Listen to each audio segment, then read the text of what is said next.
Abonnez-vous sur Pifo Télévision, vous informer sur notre devoir. Et surtout, comment la Massaro, comment la Massaro Nassima. Il faut vraiment que l'on prenne Makambo. Ça m'inspire pas du sérieux. Là, nous n'avons qu'à Moïse Katoumité. À Téléma, à dénoncer Kagame. C'est ce qui est décidé. Donc Moïse Katoumi est opérateur économique. Il y a bilo qu'on a côté que la matata ba $1, $1. Kasi yé mutaza la posa ya yom talingi peuple congolais. Akoke ko banda pe na kozana ni bilo qu'on a yé o ya sala ka ba business ne mo privé. Ba tomati ba akitisi yango ba prix comme ça tout le monde que Moïse aza quand même na bolinga mboka et kiti ata akitisi yango pendant un mois pendant une année attend. Tout le monde vraiment que aza na bolinga mboka, il ne le fait pas déjà donc parce qu'il y a un opérateur économique. Voilà. Matondi mingi bisika biso bokamata mi balandi en Pifo officiel télévision. Merci pour notre confiance. Vous pouvez savoir biso buto kwa na moi penza. Merci parce que vous allez continuer toujours à s'abonner, à partager penza. Vous savez tout comme on a 200 000, 500 000 pour pas 1 million d'abonnés. Tout l'activité plateau ali makasi bosunga biso encore na ko partager mes émissions na biso. Moko na moko to ko so moko mo lelo penza bande ko biso de ko Sylvain. Boni Daniel Massaro sous na sima Vital Kamerhe na dossier maïs Massaro sous na sima Vital Kamerhe makambo ko likana katanga kuno penza ba koma kino ekolo Zambie et penza to ko so lango mokolo mo lelo to ko simba pe sous penza sommet ya Sadek mokonzambo kabetu to boko na mesa penza ete bantoma baso ya Sadek penza bandimi na mikolo penza oyo koya déploiement ya ba force ya EAC pour apprendre ko collaborer longo na EAC na FARDC donc Sadek penza andimi enfin kotinda ba plus na ye na école Congo démocratique pour ko sécuriser est na biso ko simba e na penza mokolo moi lelo mobemba mokonzi mboka akendeki na Jean-Pierre Bemba Christophe Lutundu la ministre ya intégration régionale mwana mboka Mbusa Nyamwisi to ko simba ye wana penza EPZ PPD pesi ba retomber à Malonga to ko sola yango pona boloma bakongomani banso to ko simba pe susu penza mali kolekana awa na Assemblée nationale boyoki likamba loi tiani bone pelisi moto kasi arrivé ande ko Moïse Katumbi na Kinshasa oyo balobi c'est une information à kosala sans bato ba un mois plein awa na Kinshasa pona kosola pe installer ba base na bango kasi marche yango oyo kosala moko ya le 13 ba imboka bomoni boni botika ya biso mo message na ba commenter to kosimba ena mokolo mo le ngona maman ça c'est lukusa ou peut-être comme attaquer bon mon mécéno peut-être au bout peut-être aussi ba loi à $500 et l'équipe enfin ensemble voter loi à $500 to bala moi si na $500 ko ba $1 ti 500 aux a possibilité so ki au lingo bala moi si na yo facture déjà ils avaient déjà connu donc il y a $500 quitte à yo maintenant ko pesa $110 $95 $20 to $230 car ndenge yo ko lingia to ko simba ina mokolo ma kasi ba ko balobi te et c'est une pendant loi Chanel les kayambote ba loi wana nanu et les kaliboso maman c'est ça du kusambote bote ndeko Sylvain bonne santé zamala merci maman Céleste likambo ya masango maïs masango Massaro Zambie kay katanga ndeko kamera ko tama na délégation kuna likambo yo to ko suka na ngo wapi. Merci beaucoup ndeko Sylvain et ça vraiment déception makasi pour nanga parce que RDC dans son ensemble, tout ça la terre arable est belé. Tout ça la terre arable est belé. Oh yo ceux qui oloni atako to bois kino ka mbuma boy. Oza kutata intention kutu ya kosala le côté yango moko ko bota. Et boti masango ebimi. To monaki ndeko député oyo je crois Ogi Kalonji si je me trompe pas akitaki na site ya Bukangaloso ndenge masangu ezo bebe ezo pola parce que ba matériel ya ko exploiter yango exact donc siko fona lobanini que ceux qui batu ba komi na pouvoir pour ceux qui na lobi na kena ba moi makasi ba ko kanga biso ndeko Sylvain mais la monique le roi so ba komi na pouvoir moi bon sens ces ressources na kati na bango on dirait mba perdra moi bon sens wana puisque toza non seulement que masango est déjà cultivé oui ba kuluna na biso oh bah ça la nini na kanya makasi ils produisent les maïs qu'est-ce qui manque pour na ba meka ko agrandir production wana oui qu'est-ce qui manque pour ba meka ko agrandir production wana ba sali production awa na place ya ko kende ko importer ba maïs mboka na biso mboka ko importer maïs maïs c'est beau 30 ko Sylvain ka isika to vanja to ko zo manguba mbuma moko tobwaki awa chaque fois tozoyaka totala yango tokomona mpe tokolakisa bato ndenge maïs wana ekobota ka na mabele oyo tovandi a plus forte raison na baterre oyo il faut oyo kutu tokozala kuna mposa fumier te mpo ebotisa babiloko. C'est très regrettable de voir des intellectuels ministre ya nga na relaxer économie te mpo na yebi économie te, mais il y a de ces choses oyo c'est inadmissible, inacceptable. Et voir même toboni même na délégation ministre hydrocarbures akendaki ministre hydrocarbures akendaki konégocier makambo nini ya maïs pe ya pétrole ebotisa maïs pétrole ebotisaka maïs ou comment tozo comprendre te déception eza vraiment makasi ndeko Sylvain komona ba homme politique na biso ba memaka ba solution ya mboka te. Moi j'ai l'impression que bazo salaka makambo pona ko enfoncer lisusu mboka. Tozaki na espoir ya gouvernement Sama 2 oyo que tokomona vraiment ba changement. Oui. Mais je pense qu'on n'est pas encore sorti na libulu wana parce que ancien ministre à l'économie a kendaka kolukila biso ba poisson na Namibie ti siko ba poisson pola na Namibie to tikola zo ba poisson wana te ba comment robet la biso ba histoire de gauche et de droite awa siko ba on peut baquer dans la même logique de la même histoire aller nous chercher les maïs na ba pays sud-africains pendant que biso awa tozala ba mabele za inexploité oh ce qui toloni lelo na septembre prochain septembre tokozwa maïs oui. To sali pe production RDC mobimba elie sans que to importer ba maïs wana. En tout cas c'est regrettable, c'est décevant. Ce qui peut-être ezala qui pona okendoza ba partenariat dans le sens où ba la biso ba kosomba ba matériaux à exploitation wana pona koya ko exploiter ça je suis d'accord. Même pas pour aller acheter du maïs quand même, c'est décevant. Moi, j'ai beaucoup d'estime pour le VPM Vital Kamere. Mais j'ai beaucoup regretté l'action wana. Je ne sais pas, en tout cas, conseiller na yo o conseiller loko wana, il faut vraiment virer bango. Conseiller loko moko Yamabe. Ce n'est pas la terre qui manque ici. Kolona a manque raté parce que ça la biloko pas na biso et ko pesa batu ba emploi parce que na batu mususu batanga te. Mutu nyonso te ndako ke na bureau. Mais tozana batu, tozana ba maman na biso, tozana ba jeune frère na biso. Na ba ope basilisi na faculté na biso agronomie o bazana mayele o bakoki ko chama mayele na bango pon na biloko to bando ko produire biloko awa eloko bino bokoki ko sunga peut-être na niveau ya ba matériel ba machine o tozana ngo te pona ko transformer biloko ndeko memela biso pas aller acheter ailleurs parce que awa pe na mboka na biso ba espace ezalebele.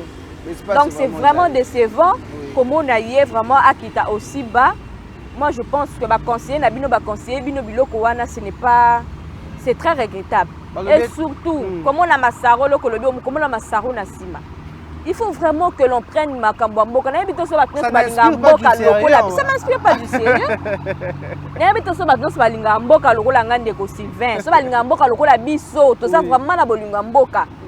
Aux autres raisons, l'obité. Et là, on a fait ça, on a fait mais après, est-ce que non? Il faut vraiment que ma réflexion en tant que des intellectuels. Oh, ça a l'habitude ya minene ya makasi sûrement peut-être que les kabiso réflexion na bango fallait vraiment na niveau moko très élevé tant que tozo mon la réflexion tant que tozo mon la solution on sent que c'est un intellectuel qui est là et c'est très regrettable vraiment na niveau ya Vital Kamere ko kende to mon na Jesus na ba même basse au peuple congolais et réclamant qui peuple congolais zala qui déçu na makamba ba piodi oh toza nango bakenda kolukila biso bampiodi pendant que bampiodi bazo kufaka na ba mère na biso ba poisson bazo kufaka na ba mère na biso parce que bazo vieillir ba bateau de pêche ezate ministre ya agriculture ba ministre ya élevage et pêche bozo mona biloko wana te financement au gouvernement pesaka bino na ba ministère na bino bosala kanango nini maman c'est kaka na même optique tout na sujet est-ce que le loyo na RDC nous avons besoin de matériel pour ça masango ya malunga matériel oyo consommation peut-être pour la récolte en fait parce que bateau ba ça na ba espace ezali problème oyo ya masango se poser na Katanga bande ko balobi il semblerait wana population il semblerait de comme Moïse Katumbi ya zakama la production ya masango mingi mais ko biko kanga mabe na Zambie et que ça ma koto mone ke eteka na Zambie ke koteka makona et à lui chose aux ali ko salema pour akofinisa mandat ya mokonzi mboka na basuka na yango mpo akobate nzala ekoti kuna parce que consort omoni Katumbi soki aleki président tokolia tokomela ekonsort ekozala biloko mwa ndenge wana te mama Ndeko Sylvain Siko, pour pallier à ce problème là, le gouvernement ne devrait pas aller acheter ailleurs. Oui. Gouvernement fallait essayer la production nango mokonde comme Katumbi aza opérateur économique. Oui. Opérateur économique aza na droit ya koteka biloko na esika nyonso alingi. Oui. Soka sepeli sous côté kango na Congo, ta sepela te kango na pays voisins na biso, ça n'engage que Moïse Katumbi. Mais à notre gouvernement de faire la production locale. Oui. On a casser même ba opérateur économique wana na ba commerce na bango parce que c'est eux qui font maintenant la loi en économie na biso. Oui, oui. Ceux qui vont remarquer donc ça veut dire que ba opérateur économique va comme que ça la loi en économie na biso et le gouvernement suit la loi au bango bazo salawana. Ils sont entrés dans le jeu en fait même de l'ennemi. Oui. C'est là où on a lobby que va descendre aussi bas. Ils n'ont pas été bien conseillés parce que ceux qui n'ont conseillé à bien, ils allaient réfléchir. Le lot que nous sommes, nous avons ce lobby Tanzanie, Zambie, et côté que la biso. Peuple na biso on se retrouver sous la passe. Or ceux qui to sali biso moko production locale, to créer emploi, to sombi banjin oyo et que ça la production à maïs wana peuple et qu'on y a et to résoudre le problème à maïs définitivement. Voilà. Donc du coup, en tout cas, monsieur Vital Kamerhe, vous avez été excellence Vital Kamerhe, vous avez été très mal conseillé sur ce point-là. Voilà, merci beaucoup. Tu as dit que pour ça, on a un sujet à mon colonne. Maman Céleste, tout le monde a mon bimbo à mon conduit à Mboka, où il s'est maquillé dans l'école au Zambie, à Kuna Penza, au moment qu'il y a Namibie, dans le sommet, il y a SADC qui va avancer très significatif au pays de Salemi Kuna. La réaction de Liboni Boni, surtout pour le déploiement et la force, il y a SADC dans l'Est et le Congo démocratique. Ndeko Sylvain, dans les Sengomakas. J'espère que les téléspectateurs en pifo pe bazan les Sengomakas. Oui. Pour tout loba ki yango awa to senga ki mokonza mboka kende ko luka SADC. Et si ba prouva déjà, ba sala déjà ba preuve na bango sur terrain o to mona o to sepela. Et mokonza mboka ayoki bana mboka. Et la kiskaza papa moko oyo ayokaka. Accueilli kokutana na bandeko SADC pour na Congo et bandeko SADC bandimi quelle victoire diplomatique parce que bandimi ko accompagner armée na biso na bitumba wana contrairement ya bato à EAC. Oui. Et non seulement ça bazu même option ya koluka ko sangisa EAC ko sangisa CAC ko sangisa ba communauté mingi ya Afrique ezamo ebele. On a kolobela makambo est oyo ya mboka na biso komona moyen nini ya ko éradiquer. En tout cas, bazoki session encore très spéciale et bako inclure même Union africaine, même Union européenne pour na kaka bako ka kolobela makambo oyo. En tout cas comme on le dit, il n'est jamais tard pour mieux faire et to sepeli na option wana, j'espère que cette fois-ci Makamba Est oyo erotika la derrière nous en tout cas coup de chapeau na mokonza mboka pour na initiative pour na koyoka bana mboka parce que tobeta ki c'était enfin mokonza mboka apesi biso quand même esengo à ce niveau là et tomoni pe ba décision à ju ba avancée diplomatique oyo esali longo nya makasi na yi voilà merci beaucoup maman Céleste Penza to tikaka na makambo oyo Penza leno yo masolo ya EAC au pénal tout le monde qui n'a boutou même gouvernement et aussi koloba yango à travers moi na déclaration moi na partout moi ya na débriefing c'est moi qui m'a parlé de l'équipe Penza le bien était avec EAC tozu Penza ba avancer à malonga mingité quand ça c'est là ba attente na biso et puis la population ndenge to kwa kete makambo est ce EAC yé oyo tozela ki na EAC apesi biso le meilleur na été Penza. Réaction est liboni. Na sepel makas na le fait que ba reconnaître ango parce que nous l'avons dit bien avant. Nous avons interpellé. To telemela ki ango na ndenge ya mabete mais to lobi na mokonza mboka ke esika ona bozoko ta ezaki terrain glissant. Ngana lobaka ngo awa ndeko Sylvain que les nilotique ba les loups ne se mangent pas entre eux. Ba to communauté est wana mingi baza ba nilotique. Donc ba Rwandais baza le roi bandeko na bango. Ba koko bomba Rwandais te. Donc ba kozalaka wana pona ko zongisa biso sima. Nde bomoni EAC vraiment ezongisi biso sima parce que epesi biso avancer mon côté. Epesi biso ka ba retard ça fera une année que to kindaki ko signer na bango mais avancer moko yete. Donc pour nanga bazongisi biso sima bazongisi musala oyo même armée na biso banda ko sala sima. Oui, ezongisima. Ezongisima. Et je pense que c'est une bonne chose que le gouvernement reconnaisse ça parce que tant biso batu bandelo belango tozana batu ba camarades na biso misusu communicateurs qui ont été inquiétés. Oh ba benga bango ba interpeller bango pona ba maloba wana les gens ils comprenaient pas biso tozana moi au moins soko za libanda Rosana moi vision mieux que mirwane za ya kotenga make mutu azana kati donc biso toza libanda tozomona mieux que awa eza ya kotenga mamuke bobongisa bango par rapport à ndenge bazana na kati ils ne voyaient pas et c'est une très bonne chose de voir que Kagame joue un très mauvais jeu et état mususu ceux qui va comprendre ngo ndeti oya Sadek na oya ya CAC va comprendre que guerre ya est na RDC oyo et qu'on risquait et déstabiliser toute l'Afrique. Justement. Oui. Et yango wana omoni pe que ba telemi bazana sima pona ko aider biso en tout cas coup de chapeau na gouvernement pour à reconnaître que ezalaki erreur moko donc une faute na niveau na bango. Et aussi, moi je pense aussi qu'il faut aussi remercier biso ba communicateur oh to banda qui déjà ko beta likambo depuis le début tozo sabino que loko ezali prise moko ya bien te ko kende ko sangana na bango. Il faut voir les choses. Et depuis le temps, ceux qui tozo tala Kagame alobi yango na interview na ye moko que makamba RDC na Congo et bandi le loté. Et à cause cité ndeko Sylvain et bandi le loté c'est ce qui fait que Kagame aye ko continuer makambo oyo ba Rwandais avant ba bandaka. Ba Rwandais ben filtra biso depuis kala. Il nous a infiltré depuis kala. Yango siko ngana zomona peke il faudrait ba service de renseignement na biso même avant de voter quelqu'un na ba gouvernement boye ou comme un ministre ou comme na ba cadre moko il faut vraiment baye bana ko traiter chaque kaya mutu baye ba vraiment ba original. Mais maman c'est likambo na lobi na kati ma lobate aux ailes na kati ya logique mais likambo ya ka penza likambo akanya pour nomination monsieur ko sala Monsieur Wangaba nommé Ndeko Sylvain, mais Ndeko Français tellement joué dans l'influence, bah fini moi mon solo, bah nommé Ndeko Français n'est pas Ndeko Sylvain.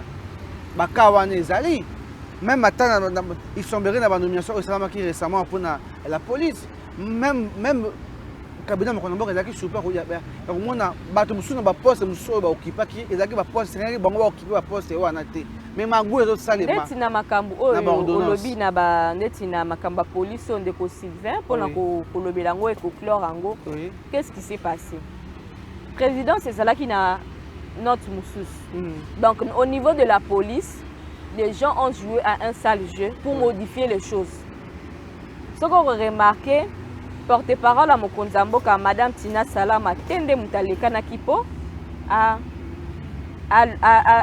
Tangaba ordonnance wana. Donc c'est déjà quelque chose. Donc ça veut dire que même batu oyo basala ki babiloko wana, ce qu'on remarqué, na minute oyo baza déjà arrêté. Et même ba décision wana ezana en sursoir. Ce qu'on remarqué parce que général Kasongo azana na Kinshasa, azo sala awa. Et même sans compter que Batou Moussou Bazala qui fallait même pas encore baquer des retraites. Va précipiter retraite na bango entre autres le général Bengama où il y a inspection générale numéro 1 à police. Ba côte bâtir na retraite pendant que à comment qui n'a âge à retraite. Donc ezola qui c'est que ba magui et salemi et belé même Batou Moussou on m'aurait appris bazana on a ba quarantaine d'âge. Ba côte na retraite. Donc ça veut dire qu'il y a eu vraiment des irrégularités, il y a Makassi. Et j'interpelle le ministre de l'Intérieur, Peter Kazadi. Pourquoi tu as interpellé? Au moment où tu as préparé qui déjà, et là, depuis Félix Tshisekedi quand on a pouvoir, non, le changement est qu'il faut les matin la police. La police, oui. Et pour une première fois, que le changement Salemi Bazeli, changement il y a ministre Salema. Ensuite, tant qu'on va changer ministre, je crois à 4 jours ou 2 jours, Balamoko changement et Salemi na police. Tozo senga na éveil. Il y a des konabiso Peter Kazadi parce que ça combattant za éveillé. Wana balingeni basimbisa Peter Kazadi touche. Parce qu'il ne maîtrise pas, il ne peut pas faire un changement. Pour ça, là, changement, c'est lui le patron même de la police. Il faut s'imprégner dans Makambu. Après, on ça le changement. Quand on a changer, yo, longwa, non. Le bateau va changer peut-être cabinet, mais pour changer, la mise en place de la police nationale, il fallait d'abord s'imprégner dans Makambu, soit 4 police, et puis pouvoir faire un changement judicieux. Il y a une irrégularité et demander à ce que sur la décision. Et moi, je pense qu'il faut être responsable. Tout le monde le sait que yo outaki koza pouvoir, outaki koza élevé au grade de VPM et intérieur, batunyo so bayebi yango. Donc du coup, au koza la condamné te soki mokonza mboka une décision, il y a quoi annuler ba ordonnance wana. Parce que même les présidents et ces gens-là au ba roulé et le président de la République et les VPM devaient être arrêtés. Vous devez prendre les choses en main. Il n'est pas temps de pouvoir bien faire les choses. Laissez les choses telles qu'elles sont et ça encourager batu lobby, ça toujours ba mafia. Mokonzambo ka signer ordonnance mususu, bango ba kotisi eloko mususu na se, ba lobby ango na TV. Pourquoi ba robanga te parce que ba yebi ke ba okanga bango te mais soki ba moni oyo. Non seulement cette ordonnance est annulée et ba bandeli ko sala makambu dans les normes avec des enquêtes bien précises. Et Bakangi Bango, plus personne ne va respecter ça. C'est parce qu'il n'y a pas de sanctions que Batbazo continue comme ça, la babouzo, bana bavure de Sylvain. S'il y a vraiment des sanctions réelles dans Mboka Oyo, bavure, il y a modèle qui arrêter. Et ça, c'est vraiment manquer du respect au chef de l'État. Comment beaucoup qui luka ko tripoter ordonnance présidentielle. Et ça vraiment, Oyo Moutouana, il ne peut en aucun cas être un homme libre. Na chaîne na nyonso ya bato basala kiango même ba journaliste o batanga ki ordonnance wana il faut les interpeller, il faut koyoka bango. Il faut koyoka bango. Qu'est-ce qui peut-être après bazala qui menacer boroyer baté batangisi bango pe na force, peut-être batangisi bango na force, qui sait. Du coup il faut les écouter, les interpeller koyeba eloko nini elekana ki wana po ordonnance ya mokonza mboka etanga mandenge mokonza mboka yebaki te. Et c'est ça, il faut justice tabiso et landelango. Le ministère public faut se tenir dans le dossier modèle. Déjà, c'est le fait qu'on sursoit ordonnance à Mokonzambo que Gogo a sursoit et discutable. Mais le fait qu'il y ait Moko à sursoir, ça veut dire qu'il y a des anomalies. On ne peut pas retraiter une personne qui a dans la quarantaine d'âge. C'est honteux. Et Tozawana, Tovandi, Tozana, la discussion, Moko stérile, Namboka Oyo. Pendant que c'est important. Il y a maintenant une loi générale colonel. A kokyo matétoile té. Colonel a kokyo comme général té. Général a kokyo matétoile té. Étoile moko té soki à l'équipe par le Thiès té. Mais ton moni général moko azana nous même formation à Thiès. Mais ba matisi étoile. Pendant que formation coûte silité. On est où? Toza wapi na mboka oyo. Alors, Batouana, moi je pense qu'il faut vraiment un traitement particulier pour eux, un châtiment élevé. Pour que les gens institution voilà. Merci beaucoup, maman. En tout cas, merci pour l'analyse qui toko to sali longo na yo. Toko poussa na pena maman c'est na Moïse Katumbi na 1 mois na Kinshasa. 1 mois mon coco. Na 1 mois wana activité à Liboso, il y a une activité à le 13. Il y a une population en marche. Attends, il y a une confrontation. Il y a une insécurité dans l'Est, pour la vie chère de la population, pour la CENI, il y a manipuler et pas la président de la République. Maman, c'est objet, le sujet phare de marche. Au sujet bon niveau puis ce jour on est au carton de la ville. Ndeko Sylvain nazo bande moko. Voilà. Vie chère ya population. To uti même kolobela ngone bande l'émission na biso. Ndeko Moïse Katumbi az opérateur économique. Ye biloko na ya côté que la batata ba $1 te. Kasi ye mutaza la posa ya yam talingi peuple congolais. Akoke ko bande pe na kozona ni biloko na ye o ye asala ka ba business na mo privé. Ba tomate ba nini. Akitisi yango ba prix comme ça to moni que Moïse aza quand même na bolinga mboka et qui s'attend akitisi yango pendant 1 mois pendant une année attend. To moni vraiment que aza na bolinga mboka, il ne le fait pas déjà donc ye moko pe azo parce que mokonza mboka aza opérateur économique. Voilà. Yé bango bazoluka moyen nini bakoki ko alléger panier ménagère. Voilà. Babongisa ba prix et tout ça mais bango lui en tant qu'opérateur économique azan foncé mboka. Donc lui-même azan responsable à marche à Lingasala. Ça c'est des 1. Na niveau social. Toké na niveau de Kosifo le bien na niveau insécurité à est. Insécurité à est depuis est ezala agressé de Sylvain. Ce qui est regrettable, Moïse Katumbi a le baraza congolais. Alors le baraza congolais. Et ça le quoi Abed Achou pas à congolais. Abed Achou à congolais abotama awa. Papa naé, il est né ici au Congo, il est congolais. Mais son père, on sait que c'est un c'est un Libanais. Oui. Mais le baraza congolais pour abotami awa, kolia awa, ça la ravi naé awa. Il est né ici, on va dire que Abed Achou aussi c'est un Congolais au même titre que Moïse Katumbi. Oui. Mais c'est vrai, il comprendre qu'est-ce que j'ai voulu dire par là. Voilà. Il est en tant que homme politique, en tant que Congolais, nous n'avons pas Moïse Katumbi. À Téléma, à dénoncer Kagame. C'est ce qui est décevant.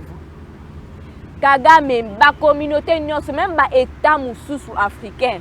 Bazo telema bazo sakaga mais tika biloko zo sala bazo telema Kagame Moïse Katumbi qui est congolais qui se dit congolais peuple na yo na est bazo nyoko la pas mutu oyo yo yebi Kagame Moïse Katumbi tika la côté le maté ata na interview moka 1 minute ata 2 minutes a condamné Kagame ouvertement boy to tika la koyoka ngote et c'est ce Moïse Katumbi là qui veut marcher contre l'insécurité de l'Est qui ne sait pas s'il est parmi Kagame aza parrain na yete nani ayebite nani ayebite soki Kagame aza parrain na ye ou basala ba travailler en collaboration yango guerre à est auto soko ko elaga yango te qui ne sait pas surtout ba photo et bino entre Moïse Katumbi na Mo Ibrahim collaborateur moko na Mo Ibrahim ba rendez-vous et pesa mis na même place donc ça dit beaucoup de choses. Ça dit beaucoup de choses et même son silence aussi dit beaucoup de choses parce que nga en tant que moi na mboka to banga te biso batu tozana ba fonction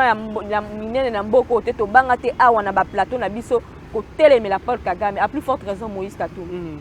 Donc déjà wana azata na raison mon côté ya ko telema ya ko luka ko sala ba semblant ya ba marche wana. Toké na 3e point de Kosivien le baki 3e point ezali pona ba on mona seigneur za seigneur Fachi za na poche. Ya seigneur commandé. Fachi tango tozanga na 2018 na élection. Seni wana biso nyonso toyebeke ezali Seni ya Kabila. Biso nyonso toyebeke nanga c'est Kabila. Bino boboyaki koya kosala élection. Oh na machine à voter to kosala te. Fachi a pris le risque. Il a dit avec ça la machine à voter, nous allons aller aux élections. Les élections wana na Seni nanga Fachi comme président de la République. C'est quoi bino bozo bangani? Parce que ce qui na Seni il y a plutôt na Seigneur Joseph Kabila, l'homme puissant. Félix Tshisekedi dans un pouvoir na mboko, l'opposant le plus reconnu. À plus forte raison bino. Qu'est-ce qui manque que bokeka na Seni wana pour bokoma ba continent mboko? C'est parce que ba yebi ke muta ko voter azate. Na okaki mutu moko lobby loi tiani oyo bato bazoloba oyo et quand déjà na kati ya mitema voilà Abbé Blaise Kanda mutaluka tiango loi tiani c'est koti na kati ya mitema bato ndeko Sylvain bato si ba ata loi tiani wana ba voter yango awa te na parlement eza déjà na kati ya mitema ya bato na ba urne bato ba voter en fonction de la loi tiani ata bino bo tiango ata ba linia awa te ata ba boyi na bango na ba urne bato ba voter en fonction à loi Tchani. Ils ont déjà na kati ya bato. Tout Congolais de père et de mère a déjà na conscience wana et ça le quoi Tshisekedisme ça le quoi Tshisekedisme ça en fait bako le baté que pour na za idée parce na Tshisekedisme non cause à libanda il y a idée parce moza Tshisekedisme donc on s'imprégner vision wana. Donc peuple congolais déjà a s'imprégner vision à loi Tchani. Donc ata bo sali nini yango pona ke awa ba député ba voter en côté boye ba que dans les urnes peuple congolais a tenir compte na loi Tchani. Malgré la loi Tchani ezali loi moko discriminatoire ou yé pona moto moko mingi ko viser ka. Na so comprendre pourquoi bazo tchala ka Moïse Katumbi. Pourquoi pourquoi Nabi, hein? C'est aussi la même question. Combien de métiers au biso pour la bango na mboka oyo? Oh, bah se sentir visé. Parce que quand on parle de métiers, on ne parle pas de la peau. Métissage, c'est ça. Congolais, il y a biso awa. Na Congolais, il y a Congo Brazza. C'est ça du métissage. Combien de familles na biso oyo awa na Congo abande ko na biso babala na bangolais baza combien?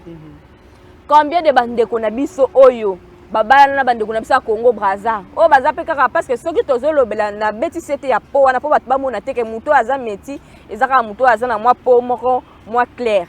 Baza combien oh baza a oh bazo telemela la tuanité mais bazo soutenir ango. Pourquoi c'est toujours Moïse Katumbi qui devait se sentir lésé? Et puis de toutes les manières, les lois sont toujours discriminatoires, Ndeko Sylvain.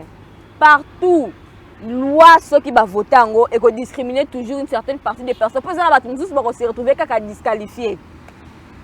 Namoni awa na mboka nini na États-Unis. C'est quelle manière procéder na bango pour kozala nini président de la République? Il faut ozala au botama na Amérique. Soko botama kuna te chaque fois aux président ya boka wana te.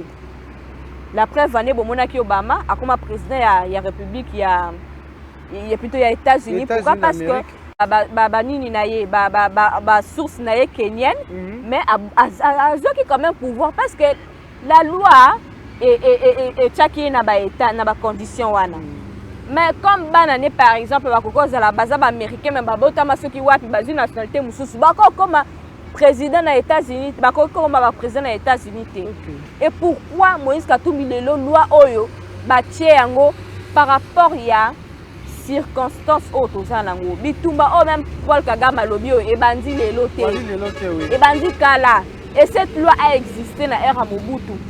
Tangu bake San City awa kokende kosala la constitution sika nde balongoli loi oyo.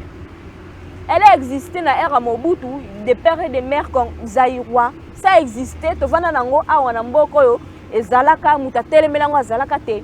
Eza tangu musée aye awa tangu bakei San City pona kokende kosala la constitution sika RDC. C'est à ce moment-là que les textes ont été changés. Parce qu'on m'a besoin puis pour ba texte oyo ezalaka kala tozongisa moka. Oui, on peut laisser la sorte totale pe benasira Mobutu ba Rwanda bazalaki ouais. Bazala ko travailler mais ba kambo ya Mobutu muto ezalaki te. Donc ba Mobutu e komi kaka likolo ya loi parce que cette loi là a été changée. Alors ceux qui tozongi na biso na ancienne loi na biso akala. Boto bakla mabele na biso où est le mal? Si Moïse Katumbi se sent lésé ba poste les belé. Ya mboka na biso oyo akoki kozwa. D'ailleurs mboka na biso epesi opportunité ça ba business na ça la business ya zo évoluer. C'est déjà suffisant pour lui. Il veut que la RDC lui donne encore quoi de plus. Pour na ko gérer nini parce que gérer Moïse Katumbi aza parmi bateau ba gérer Katanga Mabe. Il avait la capitale et plutôt la province la plus Mounene et minière. RDC. A gérer un modèle nini. Toutes les Katanga à l'époque. Tous les Katanga à l'époque. Le Katanga est divisé, je crois, en 5 parties, si je ne me trompe pas. Mais Moïse Katumbi, à ce moment-là, dirigeait tout le Katanga dans son entièreté seul.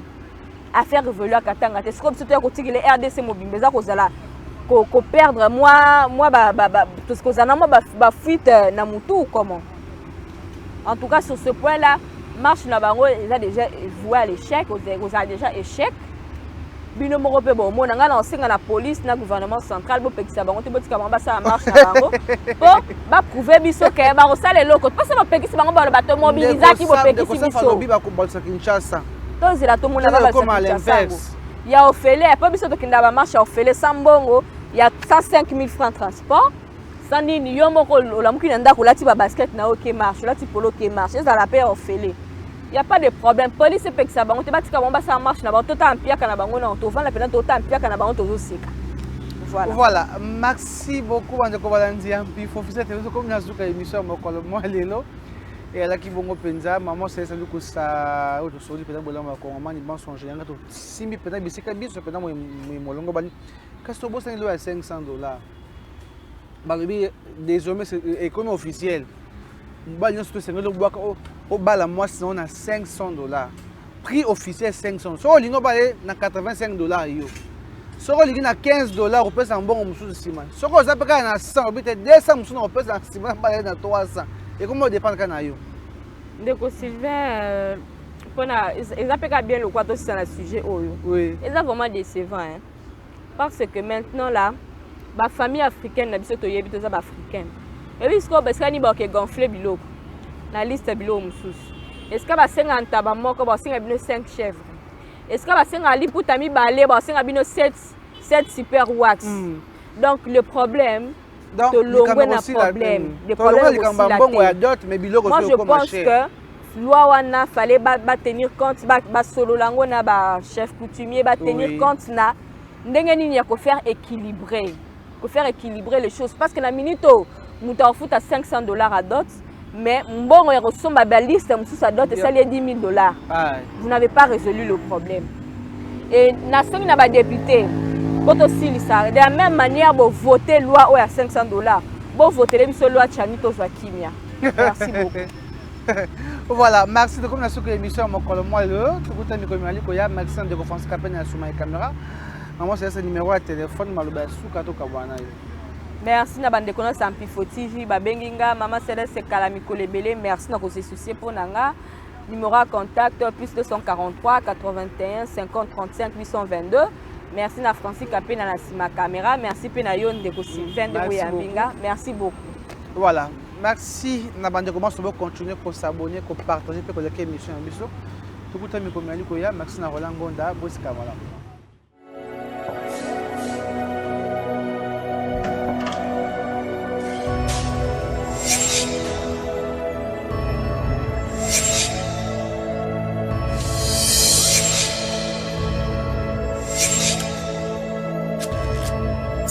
Abonnez-vous sur Pifo Télévision, vous informer sur notre devoir.